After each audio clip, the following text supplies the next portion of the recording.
we're live. I see we got attendees rolling in by the second here. So my name is Dante Rameau, and I'm the co-founder and executive director of the Atlanta Music Project. And I'm pleased to welcome you all to week 4 of AMPtalks. These are virtual panels where we cover all things art, music, and nonprofit with today's leading experts and practitioners. The Atlanta Music Project, for those who may not know, was founded in 2010 with a mission to empower underserved youth to realize their possibilities through music. And AMPtalks is part of the AMP Online Learning Series. It's a virtual learning series made possible with the support of the Chestnut Family Foundation, and we thank them for their support.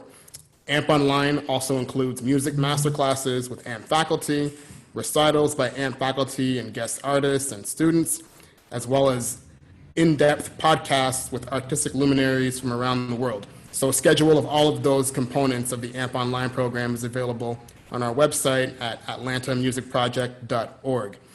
All right, on with the fun stuff. So today's AMP Talks panel is going to be co-moderated by my colleague, development manager for the Atlanta Music Project, Akia Floyd.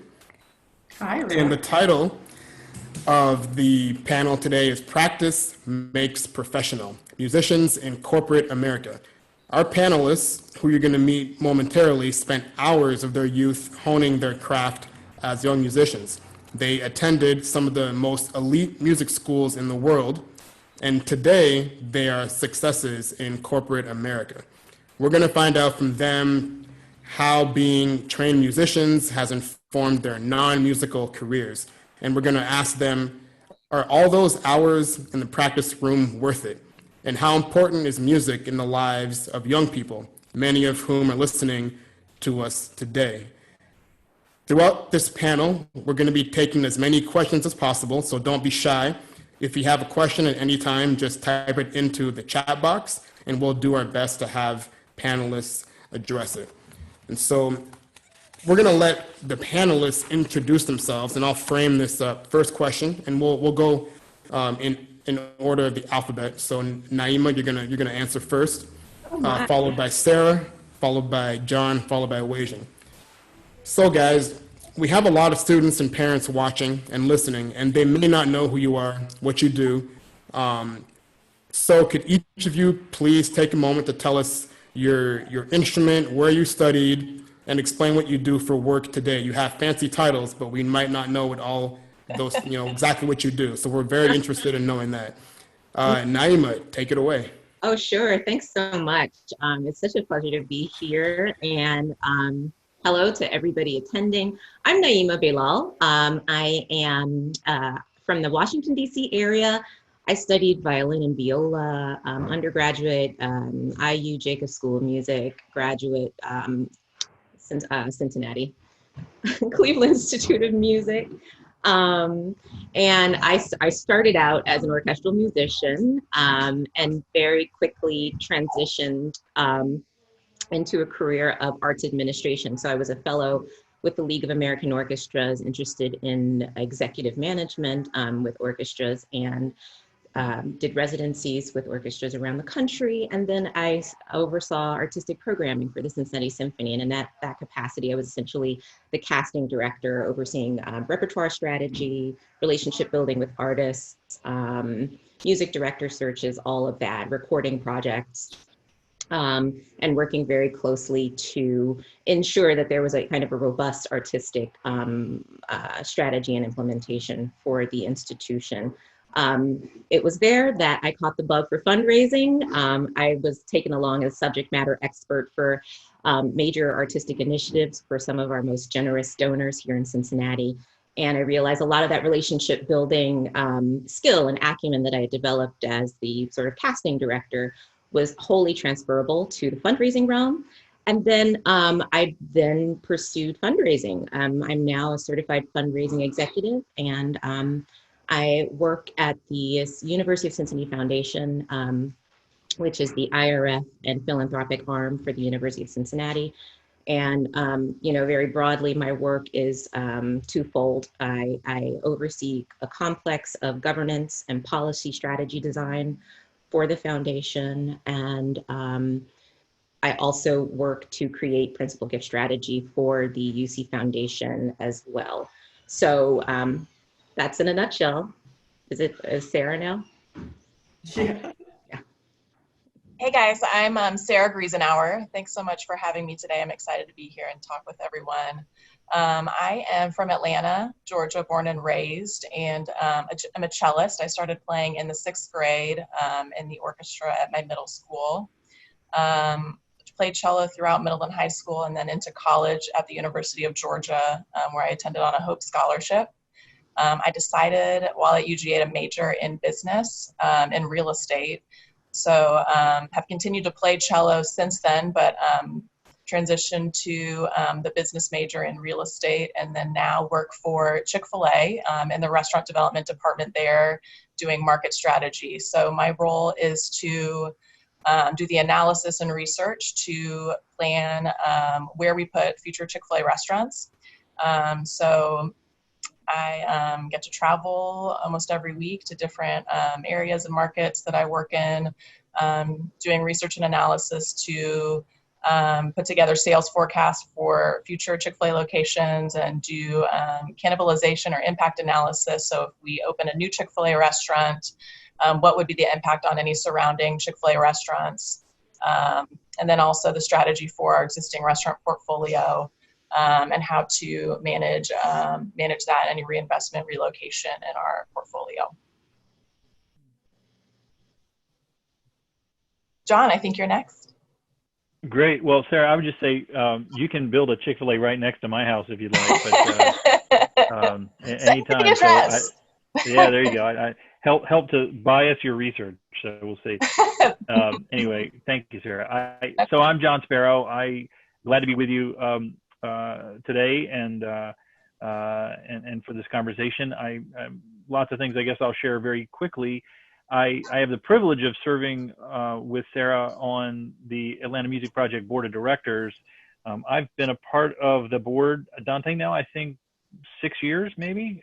It feels about right, something like that. So for a long time. And Dante and I got to know each other when I was at the Atlanta Symphony. When he first came to town, his cubicle was about 10 feet from my office. So we had the ability to sort of conspire about what AMP could be offline before I formally became involved with the organization, but very proud of that association and excited about all that it's done. Very humbling, and give a huge amount of credit to Dante and his team for the sort of epic and meteoric good work that you all have done to date.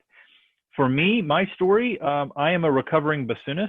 So I more or less grew up in Atlanta. I moved here when I was 8 and was an active and excited member of the Atlanta Symphony Youth Orchestra for 4 years in high school, went on to study at the Eastman School in Rochester, had the good fortune of having an older brother who was 3 years my senior, who was an orchestral clarinetist, got a job playing principal clarinet in the Fort Wayne Philharmonic in Indiana, and pulled me aside over a Thanksgiving break in my junior year in college and said, "Are you really sure you want to make a living on the stage playing 10 children's shows a week and barely making enough money to feed your Chick-fil-A habit?" And so anyway, long story short is I was the person in college who always seemed to gravitate towards fixing the administrative problems for the volunteer organizations and orchestras that I was playing with, and learned early that good organization makes for better music. And I sort of took that, parlayed it into the wonderful thing that you have when you're young, which is the ignorance is bliss concept, and figured, of course, somebody will hire me, and wound up just started applying for jobs right out of school and was lucky enough to be hired by an organization in South Florida. I had a role there, which I think they called operations assistant, and which was sort of a chief assistant dog catcher kind of role. I did everything from drive an orchestra production truck to drive artists around, but I was thrilled. It was one of my favorite jobs to date that I've ever had. Anyway, stayed in the orchestra management business and grew up through that business by learning through making lots of mistakes and having people take chances on me, was in that business almost 25 years, the last 12 of which was as the vice president and general manager of the Atlanta Symphony.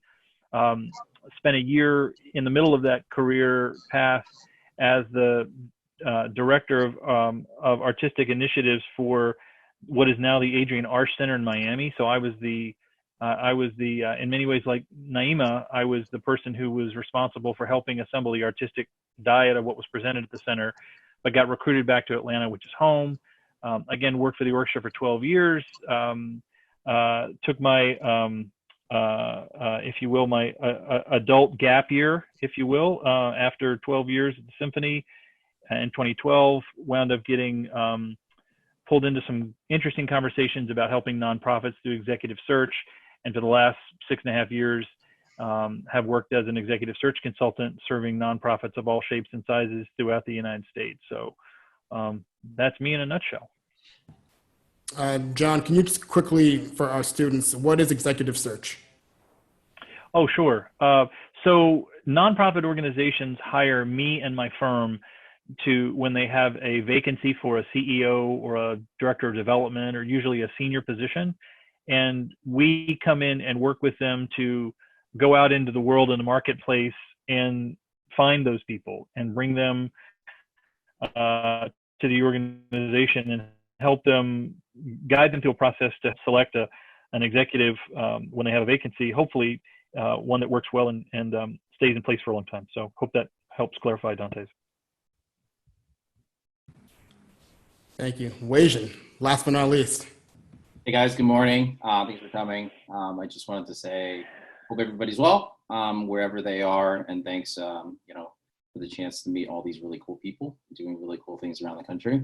It's hard to follow 4 or 5 really accomplished people doing what they do, so I'll just try to keep this short. But I was a classmate of Dante back at Yale, but I started my music career at Juilliard for a whole year and dropped out.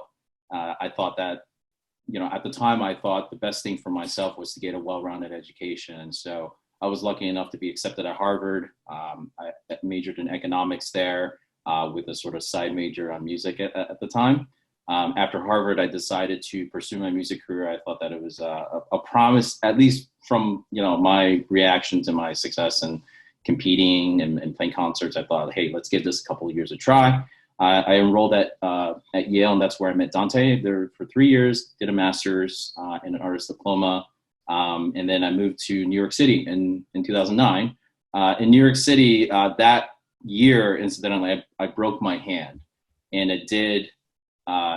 It forced me to make a really, take a quick, close look at my career and ask myself some really important questions. Similar to what John had been sort of wrestling with early in his career.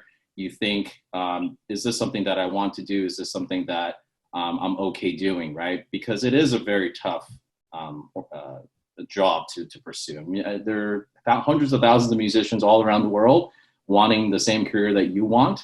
And so some of these questions you have to ask yourself is, do I love this as much as I do? And do I want to pursue this for the rest of my life? And those are very important questions. Anyways, I'll stop it there. But I mean, a quick note about what I do on a daily basis. After I broke my hand, I started in finance. It was 2009, sort of the beginning of the global financial crisis. It was obviously the best time to look for a finance job at the time. Luckily enough, I was able to get a couple of interviews. A few people took, chances on me. They gave me a chance. And, as terrible bosses as they were, I have everything to thank for at the time, because they were the only people who reached out in 2009.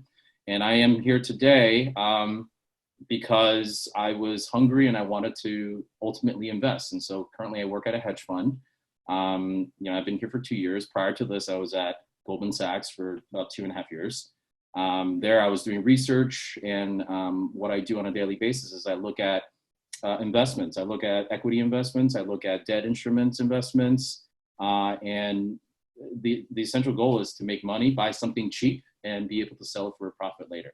It sounds bad, but it's really not that bad. We're not as evil as all the newspapers make us out to be. So there is a quote unquote science behind what we do, but that's what I do on a daily basis. And so I'll turn it back to the moderators. Thank you, Weijun. And one thing you didn't mention is what instrument you play. Oh, that's a great point. Yes, I play piano. So while I'm not doing it professionally anymore, if there's a piano at a bar, it's always a good time. So Thank you. There's never a cello at a bar. I don't know why. yeah, they should get on that, right? Before we go to the next question, with Akia, I want to remind the people that are attending, if you have any questions at any time, go ahead and put them in the Q&A, and we'll do our best to get to them. And actually, we're going to spend probably the last 20 minutes of this panel just taking questions, because we know that you guys are a brilliant bunch, and we want to get to as many questions as possible. So, Akia. So, Weijun, we'll start with you, because you were just talking about how you had to make a quick transition. Life threw something at you, and you made that transition. And when you're studying music, you have to spend a lot of time self-reflecting, a lot of time practicing, developing a skill. So, what's one skill you learned from the practice room that you transferred to your work now? I could think of three really quick ones, but the first one is going that extra mile. Our equivalent is going that extra bar, going that extra page, right? I think being able to sit in place and power through what you need to do when everybody is outside playing on a summer day, that is probably one of the toughest things that you have to wrestle with as a kid, right? Because those are the years that you should be enjoying yourself, making friends and going out playing sports and everything. So there were times where I thought, look, this is what I need to do. I have competitions, I have concerts coming up. This is that sense of obligation is instilled very early. And if you can get your child to realize that, I think it pays dividends. I think that child would be able to take those lessons and apply anywhere else, in life afterwards. A couple of other lessons. This may sound a little stupid, but as a musician, you're always trying to find that fifth side of a square, right? And it sounds a little weird, but you're interpreting somebody else's music, right? And so that should give you sort of like a creating ground, like a playground for you to explore not just the music, but yourself. Like, who are you, right? These are very deep introspective questions that I think also, kids would benefit from in understanding who they are, asking these very important questions. And I think third, one of the important lessons I learned also is that as a musician, you learn to listen. And that's a skill that may sound very superficial at first, but listening to yourself also helps empower you to kind of ask yourself very important questions. It also helps your listening for others, right? You listen and you hear what other people are saying, right? And so if you can appreciate yourself, if you can learn that skill, it can be applied to anything, right? I think listening is probably one of the most important things I do on a daily basis, right? Researchers, my clients, industry experts, my friends, right? This is a very important skill that you develop. So I don't know if that answers the question, but that was a lot.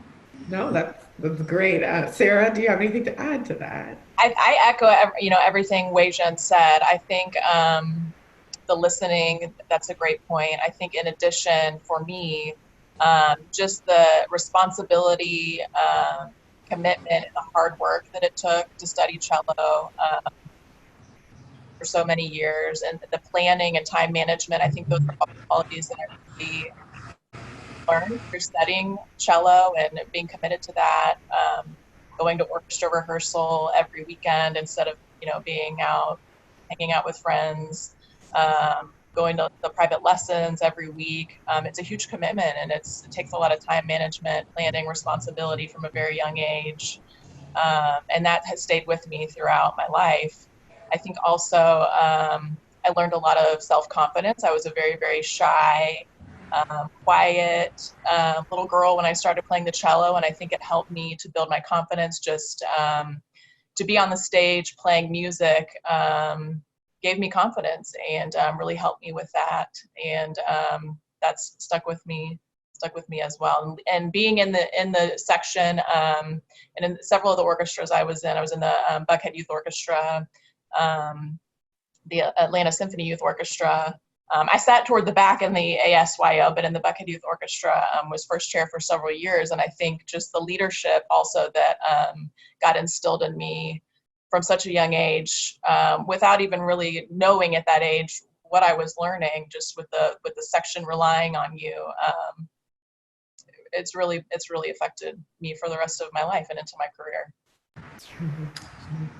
And thank you, Sarah. And we have our young concert master, Donovan, I know is listening. So leadership skills, it's important for your development.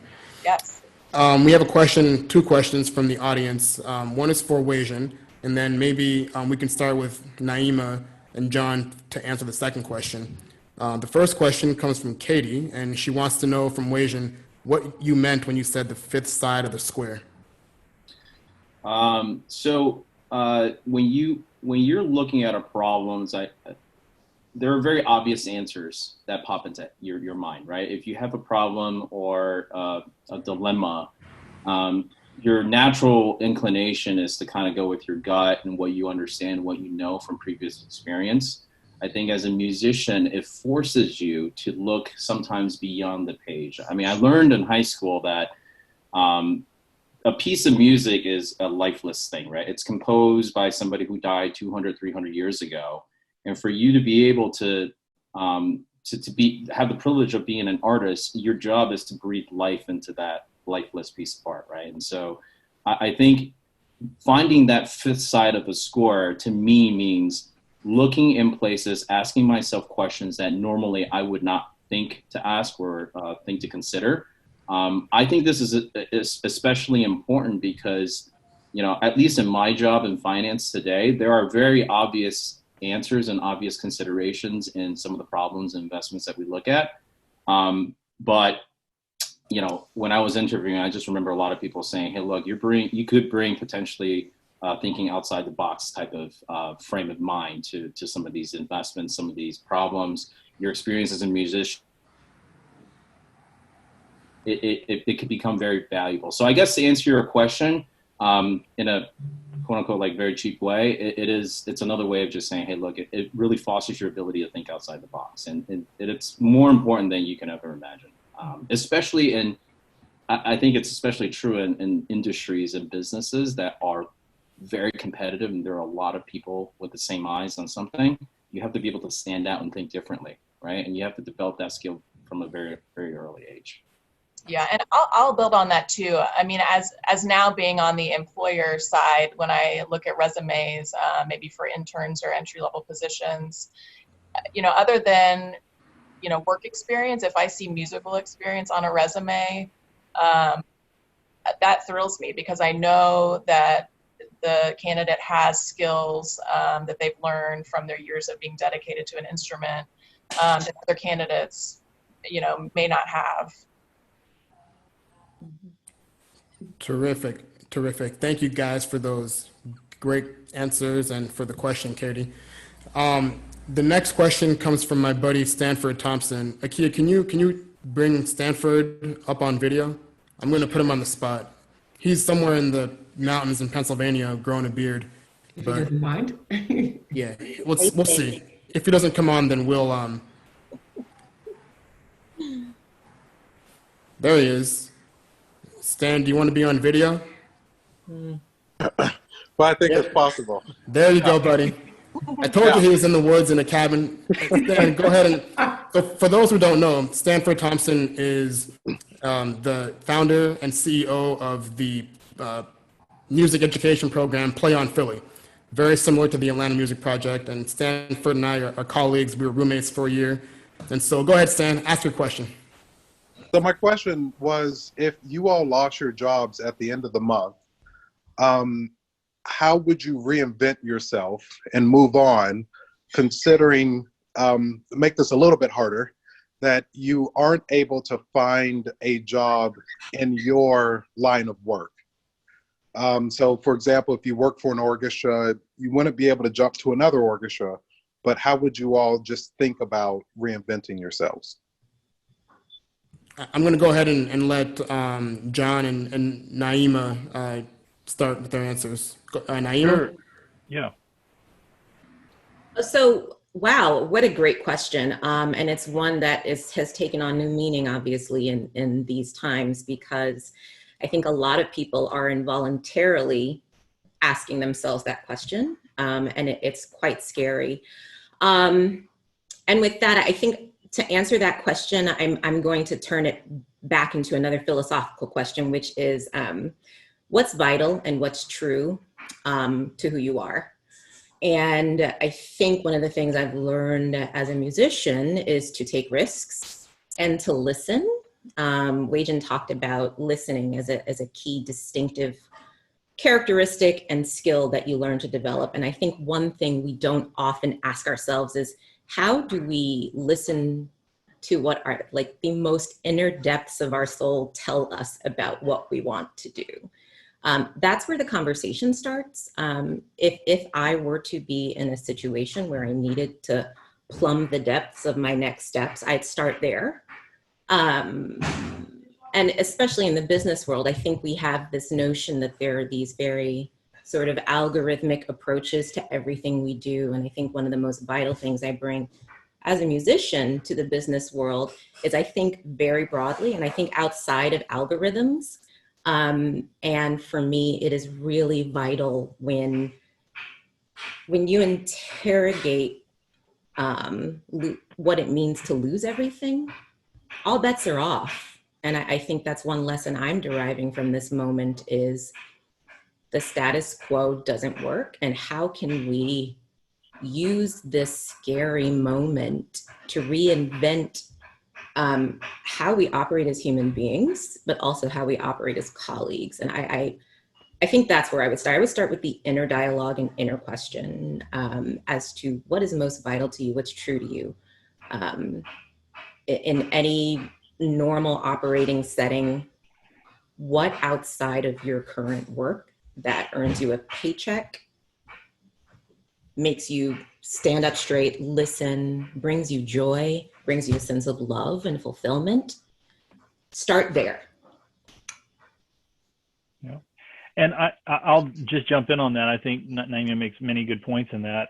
A few things come to mind. And I, as you can imagine, in my current line of work in executive search and recruiting, I deal with people who are going through this all the time. Or they're either, they know in their heart and in their soul they need to jump because they're just not where they need to be and they're not fulfilled, or they have been a part of a job transition where a non-elective transition, you know, they got reduction in force or they got fired or something like that, and they find themselves in this situation. So I talk to you about all the time. It brings up a couple of things for me that I think are really important to think about. One is, and it's a personal thing because I don't do this very well. I'm very good at talking about it. I'm not very good at living it, but I think it's critical to think about not defining yourself by your job.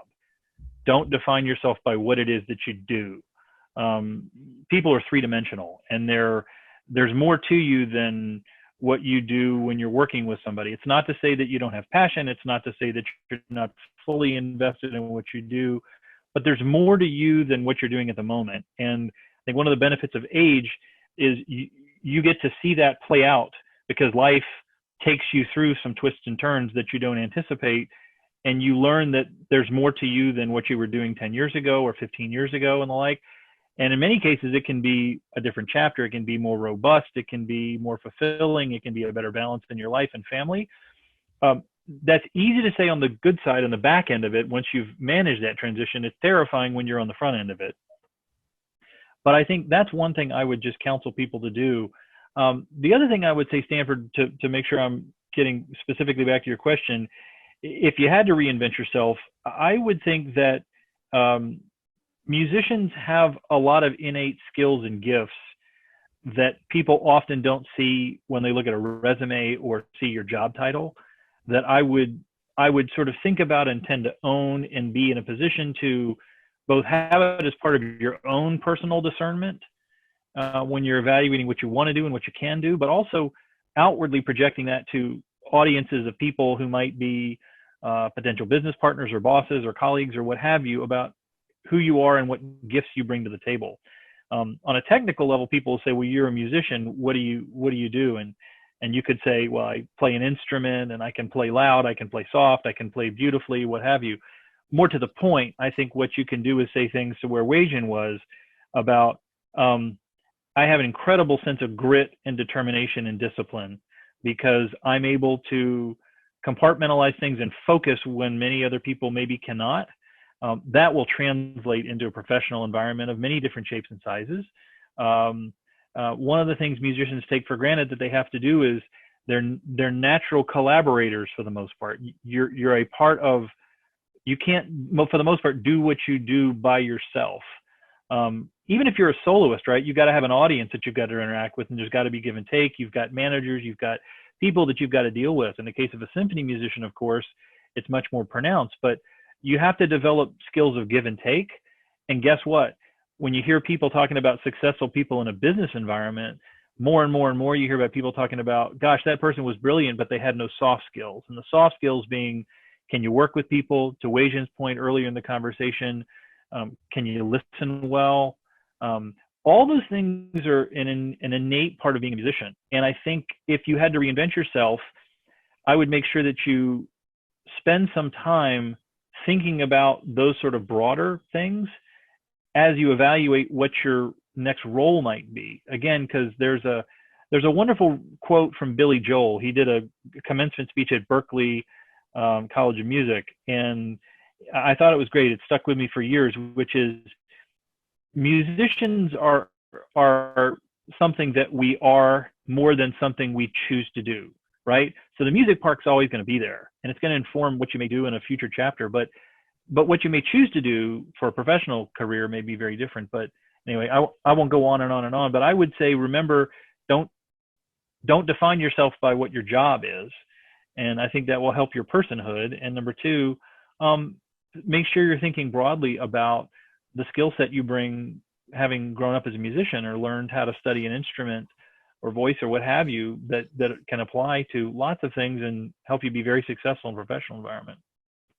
I'll just jump in really quickly for like 5 seconds.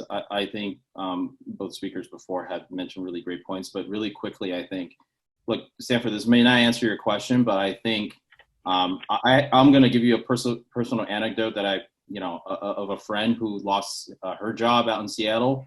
And what she's been doing, what I found so creative, is actually starting to join volunteer groups.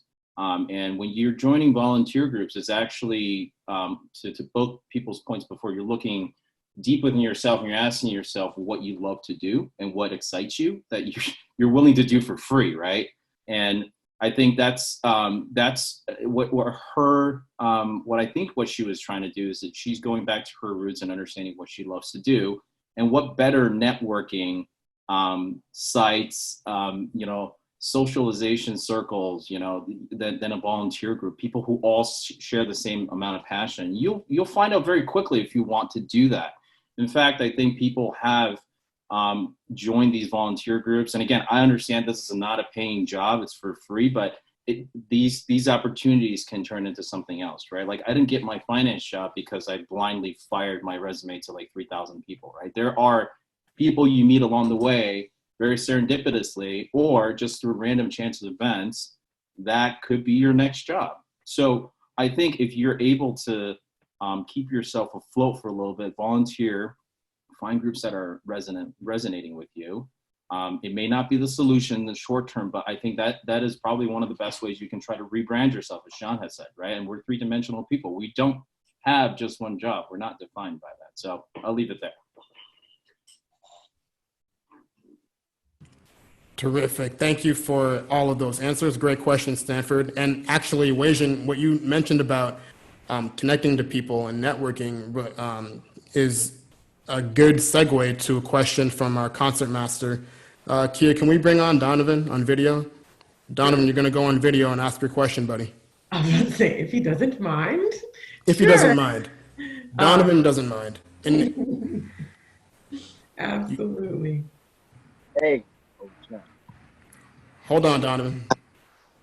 I'm good. All right, go ahead and ask the question that you typed in the Q&A, because it's a good question.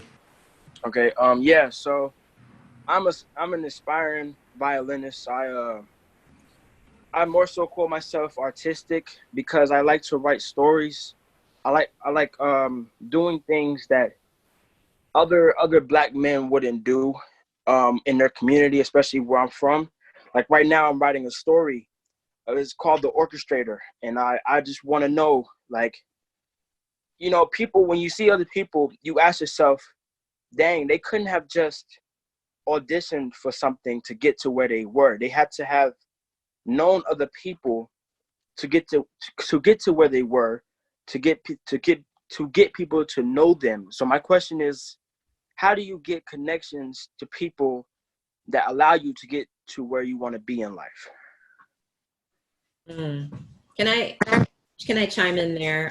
First of all, you can see, Donovan, I don't know you, but you just said that you're a storyteller and that you write stories, and that is so exciting and vital. I also like that you have named what it means to be a Black man, striving to do things that Black men don't ordinarily do.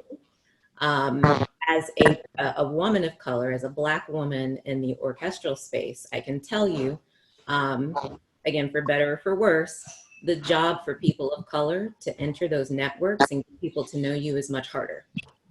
And you've experienced that, I'm sure. I think TDP has done a great job to break down some of those barriers, but here's some things I've learned.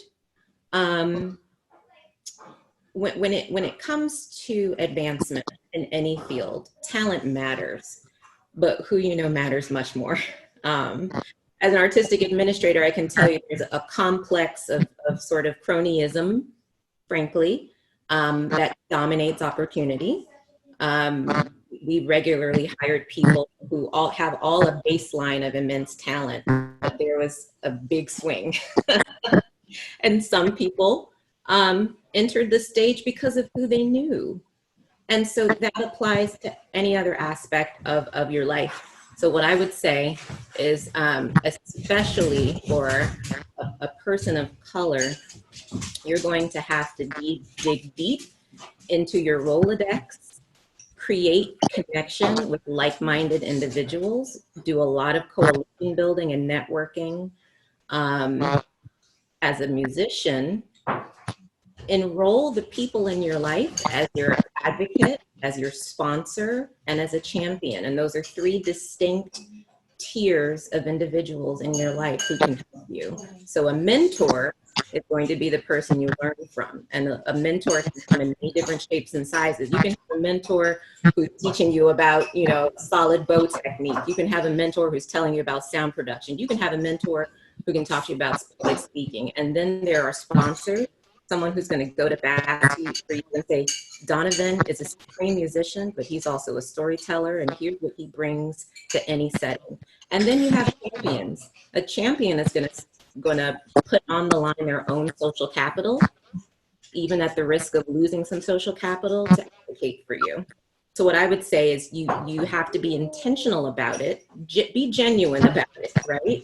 Remain connected with people, but identify those people in your life who can occupy those three areas: mentor, sponsor, and champion. And that will go very far. That'll bear lots of fruit. And I might just chime in briefly to follow up on Naima's comment. I think it's a very good way of articulating this. Even more fundamentally, to get to that point, make sure that you're brave and that you actually ask.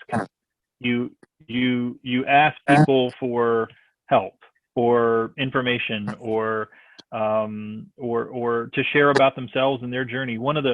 I get people all the time who are in a job transition, or they're saying, I need to network. How do I do it? And one of the things I often say is, if you're focused and concise and genuine and polite, most people like to talk about themselves.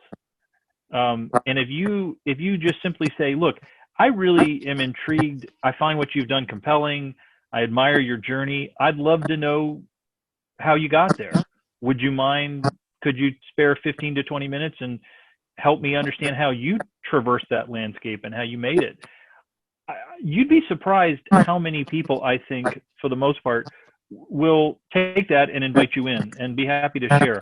And then you start the dialogue, and how you handle that, you've sort of entered a door without being too abrupt. But when people understand, what you're all about, you can sort of break through some of those barriers by just asking people. But it takes some courage. Not everybody will do it. You can differentiate yourself a bit by just taking the initiative to say, I'd really welcome the chance to learn from you. And a lot of people will give you something back. And if they're impressed by the conversation, you don't have to be sort of transactional about it, but then they know you. And then if you need something, that's sort of step two. So it can open a door to some access if you're confident enough to try to have, gird your loins, sort of have confidence in yourself and ask, you're probably much more interesting than you might give yourself credit for, and own that and let other people learn that about you when you invite them into your world. So I totally agree with what John is saying. And that's kind of the strategy I started with when trying to enter the real estate industry. It was back in 2009 when I graduated, and it was the peak of the recession years. There were really no jobs in real estate, and it felt very overwhelming to try to find something and also to try to build a network almost from scratch as a young person entering the industry. And so I started cold calling, reaching out to people via email and asking, can I meet you for coffee? Can I take you to coffee? Would you meet me for 30 minutes? I want to learn about what you do, your career path, let you get to know me. So that helped me build my network. And then, when you make a good impression on them, they are happy to help you. And then you can also ask them, is there anyone else that in your network? Could you recommend me, a one or two people that I can meet with from your network? And so you can just kind of gradually build from there. But I totally understand how you feel. It can feel very overwhelming at first, but just gradually, little by little, it can happen over time. It will happen over time.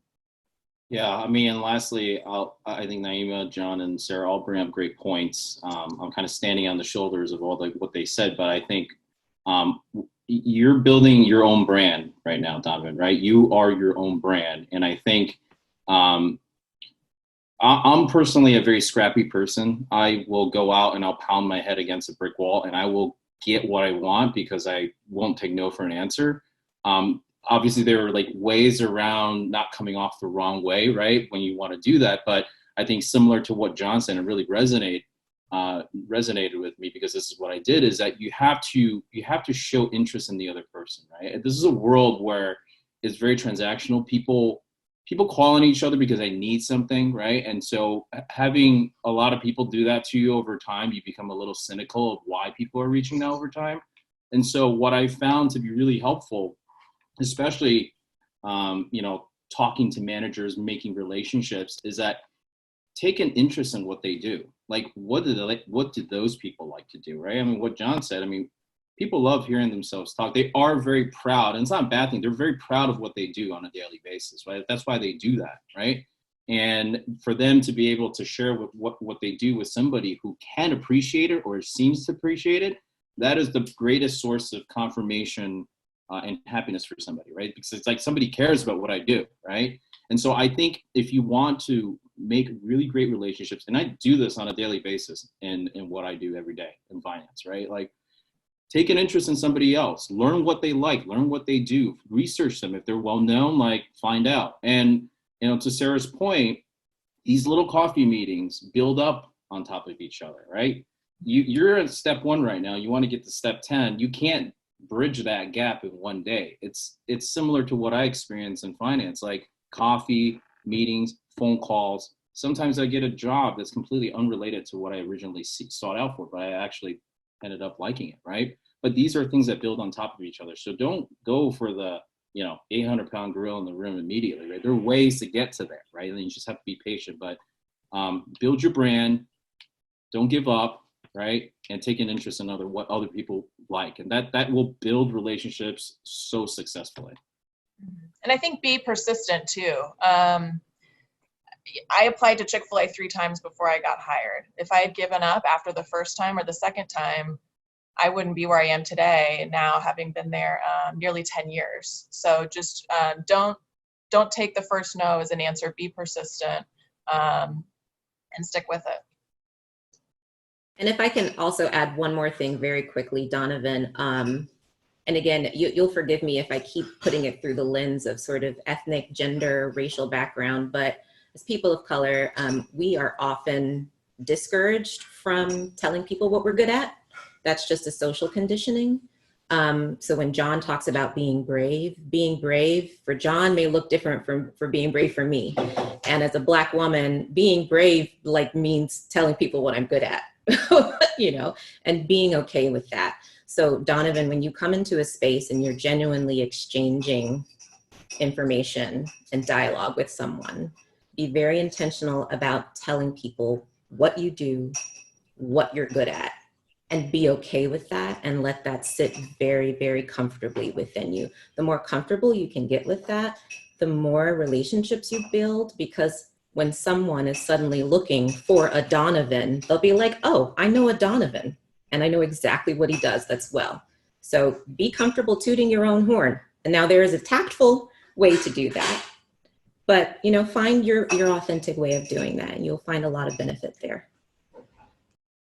Yes, Donovan, thank you so much. That was an excellent question. I think all of our students can benefit from networking information, because starting that young is much more useful to you than trying to start it when you're not so young. There's a bit more fear involved. But before we move on to just student questions and parent questions, I wanted to ask you guys one last question, and that is about regrets. So you've moved out of music. Some of you still play music. So in a very brief, synopsis, do you have any regrets in that move from music to corporate? Let's start with Sarah, because you still play, actually. I do still play, yes. Not as well as I used to and not as frequently as I used to play, but I do still play. And I am so thankful that I do still play. Music has been such an important part of my life and my upbringing and my personal development, and I love it. It brings me so much joy. And I think I have found a really great balance of pursuing a career that I was really interested in business and in real estate, and getting to continue music that I'm really, really passionate about. So I think the only thing, if I could go back and do it differently, I wish that I would have maybe majored in both business and music, pursued both more officially, I guess, because I did not graduate with a music major or minor. So if I could do it over again, I would pursue a music major also, just to have that for myself. Mm-hmm. John? I don't.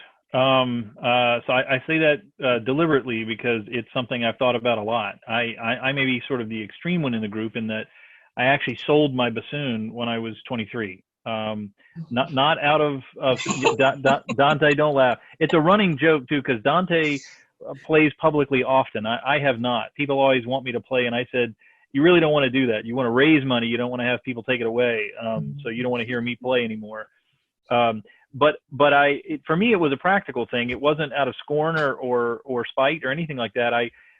In my case, I was making very little money working for a non-for-profit and happy doing it, but I had a very expensive instrument that I couldn't do much with, and it needed to be in the hands of somebody who was trying to get a symphony job.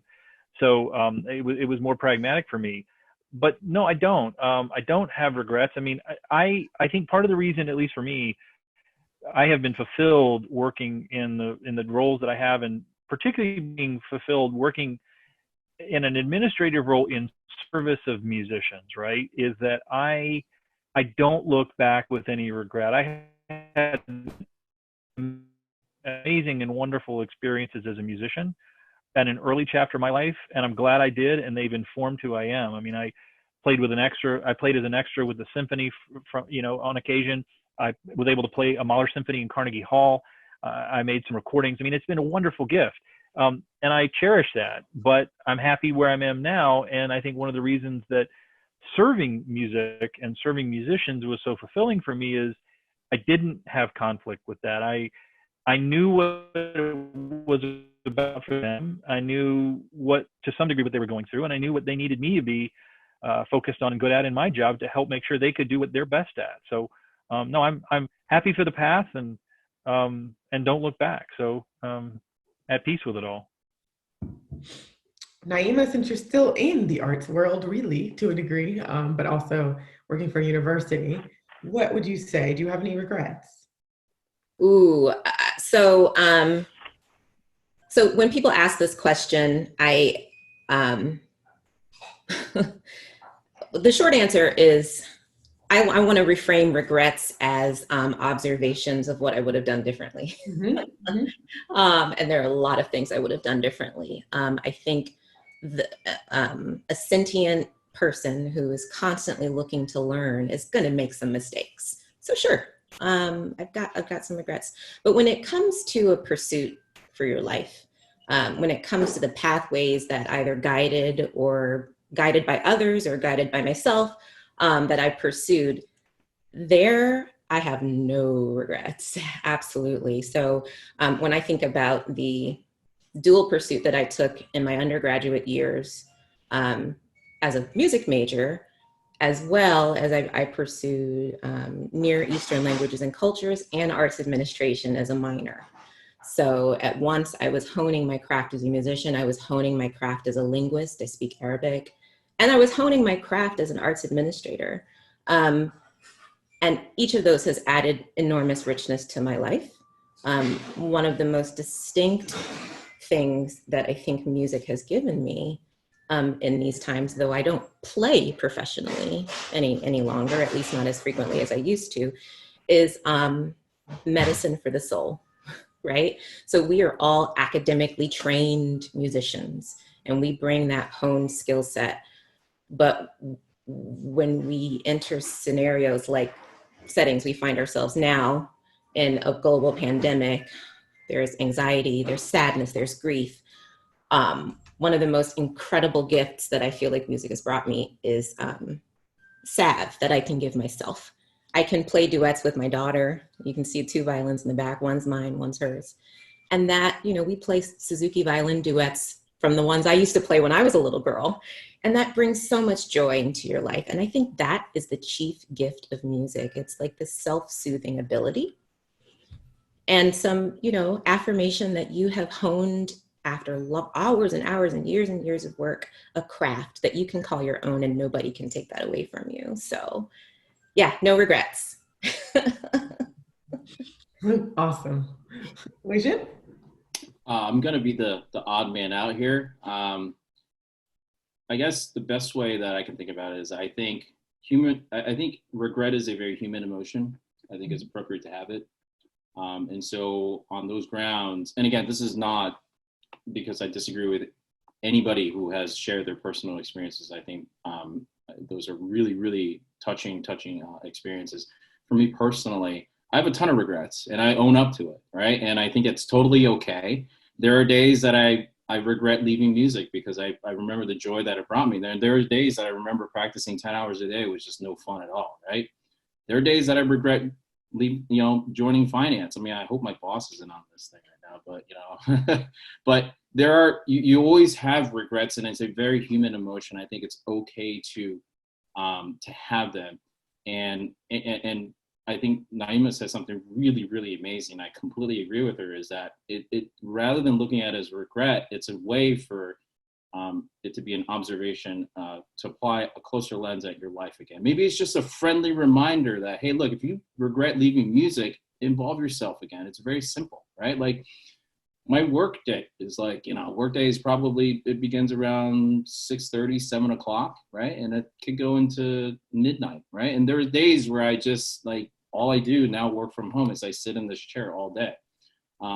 But that quick 15-minute break to go over to the piano and just pound out a couple tunes and play, and just like, I had a collaboration with a friend who lives a couple blocks away from me, right? We don't see each other, but we still keep up that collaboration, playing online, putting out videos. Like, I think it's it's a really great way for you to go back to my original point of listening to yourself again, right? We tend to, we've learned really well as human beings to ignore a lot of things, right? Because there's just noise around us on a constant basis. We live in New York City. You have to ignore everything, otherwise you go crazy. But I think the most important message and voice that is talking to you every day is yourself. And sometimes we repress that. We don't listen to ourselves. We don't do what we like. We don't take care of ourselves mentally or physically enough. And I think kind of long-winded way of answering your question is, yes, I have regrets. I own up to it, but I use it as a friendly reminder to revisit things that I want to do. Great point. Brilliant answers all around. You guys are a great panel. Okay, I'm gonna take an executive decision and we're gonna go to 105. None of you can leave because we have too many questions from these students and they need to be answered. So we're gonna go ahead and bring on, Akia, can you bring on Corey Jones and Ashley Gibson? Ashley, I know you've got a question for the panel, and Corey, you had a question in the chat, which you can go ahead and ask on video. So we're gonna bring you both up here when Akia finds you guys. And we're going to start with Ashley's question when she's on. Ashley is currently a freshman at Kennesaw State University. She was a violin player with the Atlanta Music Project for 4 years, and she's majoring in chemistry. Okay, let's see if we can get Corey up here too. Is Corey up there? We'll go ahead and let Ashley ask her question so we save time. And I have to be a moderator and say, if you feel like you have the answer to her question, we're going to take one answer because then we can get to more questions. Okay? Ashley, we have to be unmute yourself, or Akia, can you unmute Ashley? She's unmuted. Can you hear me? Yes. Okay. Yes, we can. Go ahead, Ashley. So my name is Ashley Gibson. Like Dante said, I am a rising sophomore at KSU. My major is chemistry. I would like to be a cosmetic chemist.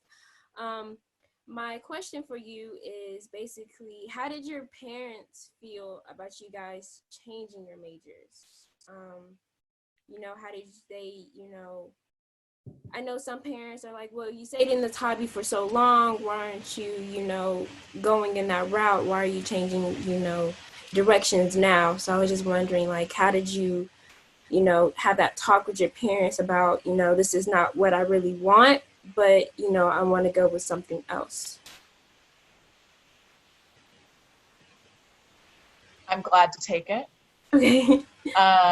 That's a great question, Ashley. And I would say for my situation, I think my parents were probably relieved that I did pursue music because they were uncertain. They were worried about my ability or one's ability to have a full-time career in music. And I think a lot of parents have that same wonder.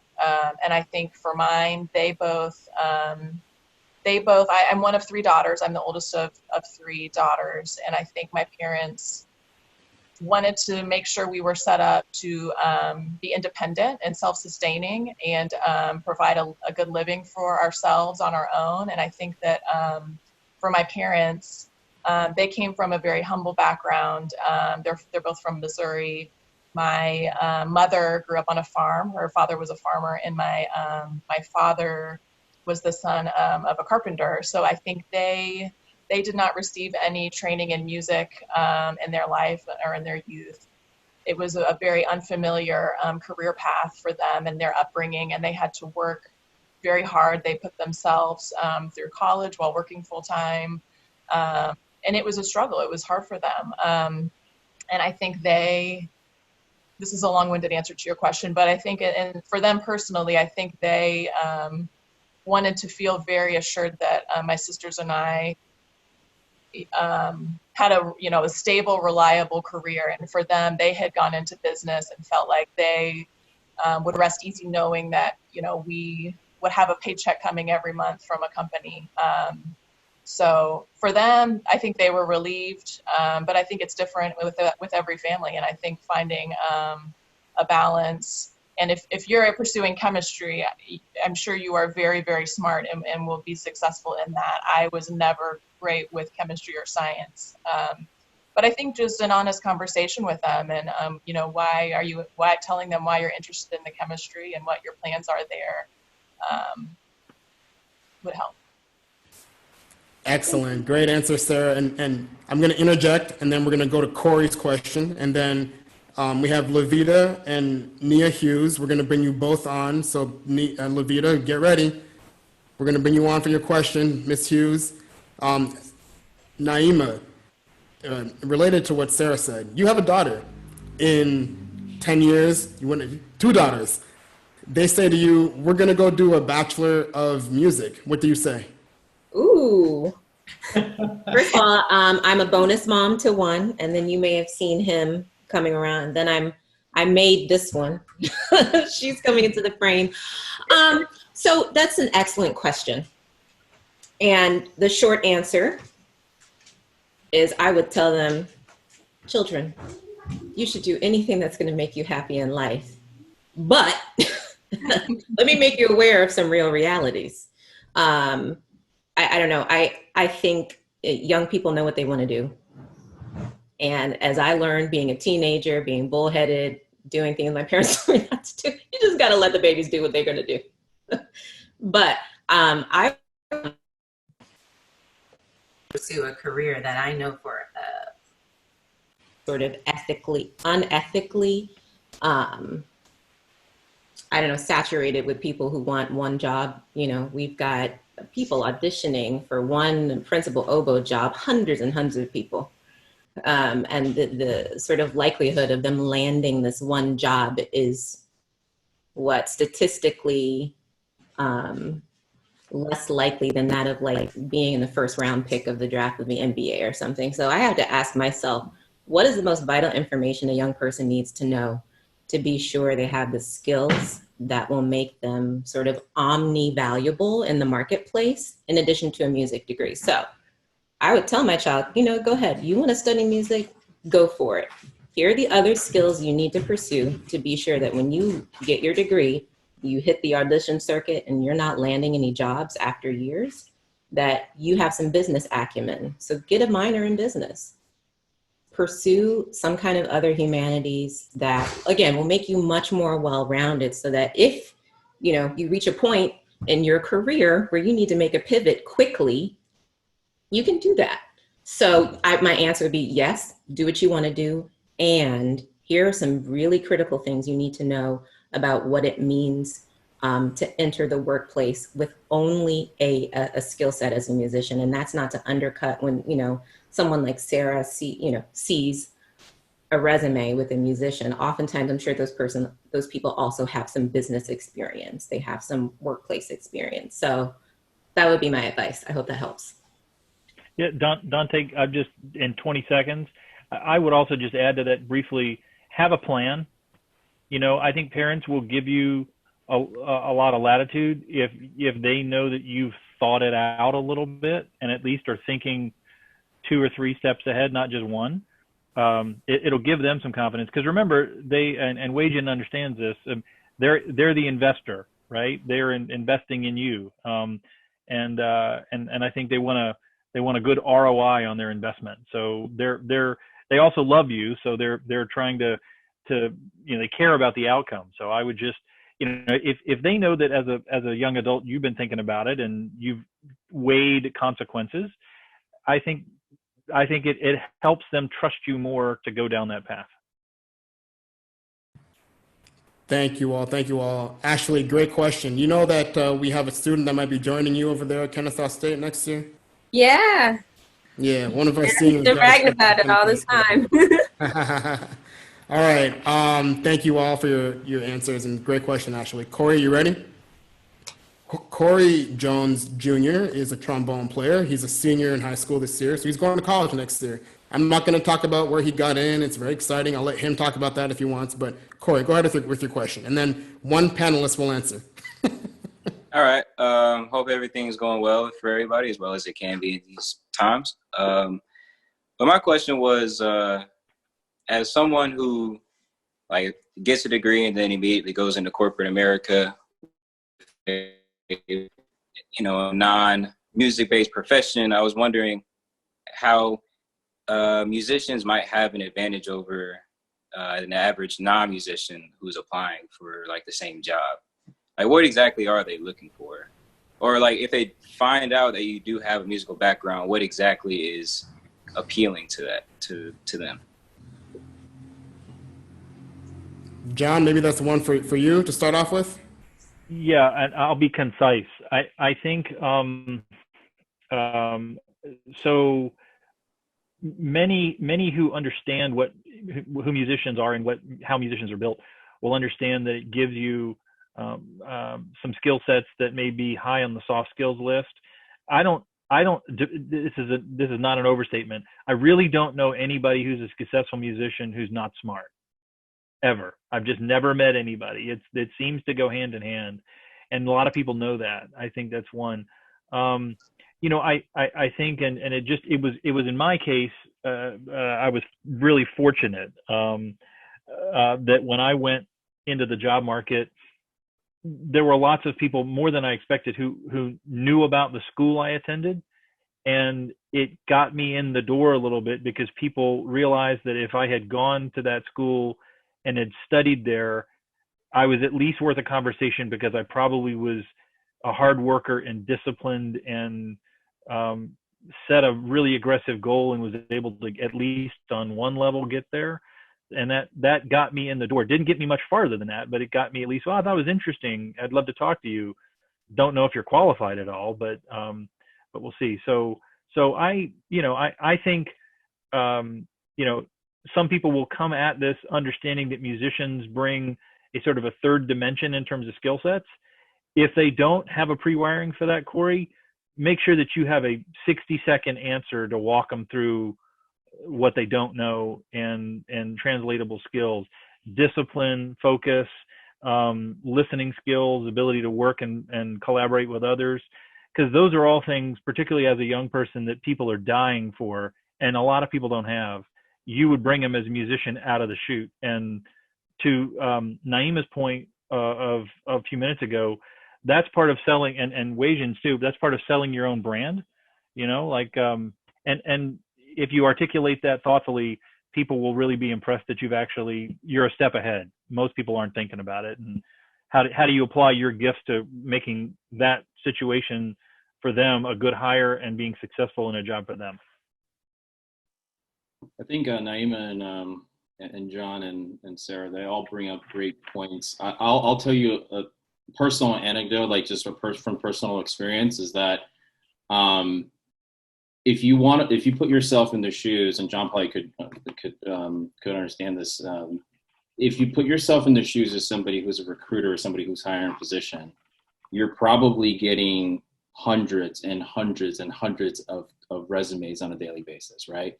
And most of these resumes probably look fairly the same, right? If you're looking for somebody who is, if you need an office worker to do an investment analysis, you're probably going to get a lot of people who are finance majors or have had previous financial experience, right? The way that I found, and I dealt with this in 2009 when I was making that really drastic switch, was that it goes back to my point of being able to tell a story, your story, but through the lens of what you're applying for, right? There are like countless numbers of lessons that you will learn through music that you can apply, right? Like, it may not be quite apparent on the surface. If you are a musician, you're trying to apply for a financial job. Well, what I can tell you is that I know I practice 10 hours a day. I know how to operate at a very high level. I know about deadlines because my concert is Friday and I have to be ready by Friday, right? There is no exception to that, right? You're very, very familiar with these concepts. They're not all that different in the business world, right? And on top of that, if you have musical experience and from the resume, if you got in the door and this person's looking at your resume, he's going to be asking you, so why should I hire you? And like, I remember saying to people, hey guys, look, you can see from my resume, I went to Juilliard, I went to all these places, I competed, I practiced 40,000 hours, I don't know, over the course of my life, but I'm willing to give up all this that I've worked for, like over the last 10 years to come work for you, right? Like, that was a personal choice of mine. I practice so much, I put so much time into this thing, but I'm willing to give that up to come work for you, right? When an employer hears that, they'll say, oh man, like this guy knows how to work hard, and he's taking his hard work, his diligence, his whole package to come work for me. I could totally use somebody like that, right? Like, you have to be able to tell your story, tell your brand, but be able to spin it in a way where the other person sitting across from you can understand what you're saying, right? So that's up to you. But again, practice your story, like know it inside out. Practice talking it with like your friends or like other people. Like, that's what I did. So that's an amazing answer. Amazing answer. Thank you, Weijun, and thank you, John. Corey, great question. Corey, do you know where you're going next year? Did you make a decision? Yeah, I did. All right. So tell the world. All right. So I will be going to Berklee College of Music for the MP&E degree. That's awesome. Congratulations, man. Great school. Thank you. You're going to love it. Congratulations, Corey. All right. We got Charla and Gabby. Can we bring them up on the video? Charla has a very simple question, so we're going to do a rapid fire. And we have Gabby. Gabby, you're here, so go ahead with your question. Hi, everyone. My name is Gabrielle. So my question is basically, personally, I specialize in chorus, and personally, I want to be a criminal prosecutor. So when I go to college, I want to go to UGA and study law. What's the best piece of advice you could give to someone like me who is making that switch from being in music to being in a more conventional job? Who wants it? I'll grab it. Maybe at least I'll do real quick rapid fire. So number one, call Dante and ask to speak to his girlfriend, because she can help you understand what's involved. But seriously, I'm married to the only Black female equity partner at Alston and Bird. So a group of 900 lawyers. What I would say is go find some lawyers who can tell you about what the road involved, and listen to them. Make sure you're learning and figuring it out, and ask them how they were successful. I kind of go back to what I was saying before, but also to amplify Naima's point, I would be deliberate about this. I would also find women of color successful lawyers and ask them, because it is different. It will be different for you than somebody like me. And my wife talks to young women of color, aspiring lawyers all the time. And it is hard. It is a different landscape. And it's not to discourage you. You should hang on to your dream and go for it, but just know what you're getting into. But there's a lot of people who have thought carefully and are really good stewards of their journey about this. Learn from them so you avoid the potholes that they may make, and they will, and maybe see what counsel they would give you. That my 2 cents. Anybody else want to chime in? Sarah, how do you get into UGA? How do you get in? How does one get into UGA? How does one get in? Advice? It's changed so much. It's gotten very competitive. But just strong grades, extracurricular activities, which you guys are doing through AMP. I was fortunate to go on a Hope Scholarship, and at the time I went, the Hope Scholarship gave me a full ride, and I know it's changed since then.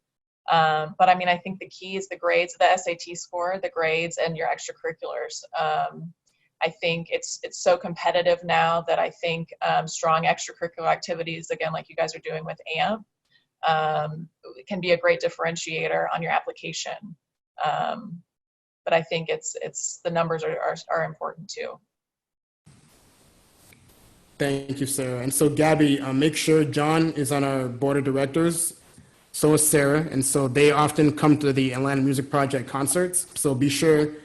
John said that his wife is a partner at a firm, and she talks to young African-American women who are aspiring lawyers. And so make sure to go and shake John's hand and say, hey, I'd love to talk to your wife about how she became a lawyer. See, he just gave you an opportunity, and I just put him on the spot, and now he can't say no. Okay? And then yeah, go ahead. To be followed up on later. And then my girlfriend is also a lawyer, and so happy to talk to you about that as well. All right, we have time for one last question from Charlotte. Thank you, Gabby. Charlotte, are you ready? I believe Charlotte is a parent, and her daughter is in the AMP Junior Youth Choir, and is going to performing arts school next year. Woo, we're excited.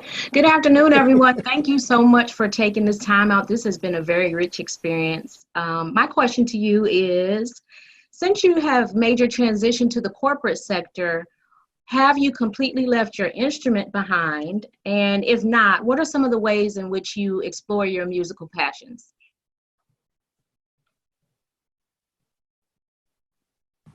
Great question. You guys can all answer this one quickly. Okay, I'll start quickly since I'm off mute. I have not left my instrument behind. I still do play the cello. I still have the cello that I was playing on in high school and in college. And now I play as a hobby with the Atlanta Community Symphony Orchestra. So those rehearsals, it's a volunteer organization. So it's all people who are doing this as a hobby after their day job or their evening job, night job. It's their second job, but it's volunteer. And it's once a week rehearsal and then concerts every few months. And then, I don't know, just fun things that I do. Like we like to play in my family, Christmas carols at Christmas time. So that, I play the cello then. But it's great. I'm glad that I am still able to do that. I actively go to places where there are pianos, like friend gatherings. Look, I don't play professionally anymore, but I think the greatest source of joy for me is to get people involved in music, whether it's either donating financially or going to just a bar and just playing, right? And I think that's what makes me happy. I love performing. I have nothing, no fears or any reservations about being in front of an audience. I love it, right? But I think since I don't get that anymore on a concert stage, I try to find venues and opportunities just to play. And there's a big demand for musicians anywhere you go, right? Like live music is to us musicians, it may seem like, oh God, I have to hear another musician, but like to everybody else in the world, it's like, oh wow, like I'm getting live music, I'm playing. So don't underestimate your ability to please a crowd. Don't underestimate your ability to be happy doing it while you're doing it. So, I like my hedge fund friends would like totally trolled me. I think 2 months ago, they were like, hey, we're going for happy hour to this bar. And they knew that I love doing this kind of stuff. And this bar just had this dinky old little piano and they were just like pounding the tables, like play, play, play. And I was like, oh, I don't want to do this, but got on there. We played for an hour. We got free drinks. That's kind of what reminded me what I love about playing is that I'm happy. Everybody around me is happy. It's a very simple story. So that's just my personal experience. So.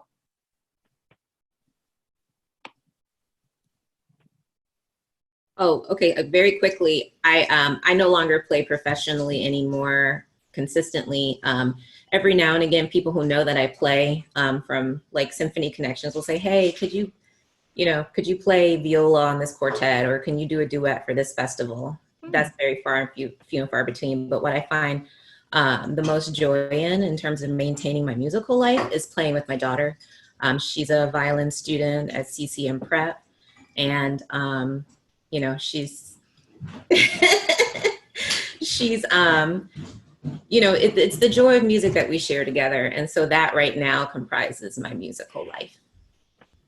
Yeah. And last but not least, I think I commented on this earlier. I sold my instrument and I haven't had one, so I take great pleasure in being in the room when great musicians play, and admiring what they do, and knowing I don't have to make a reed to participate with them. So for me, that's a wonderful blessing.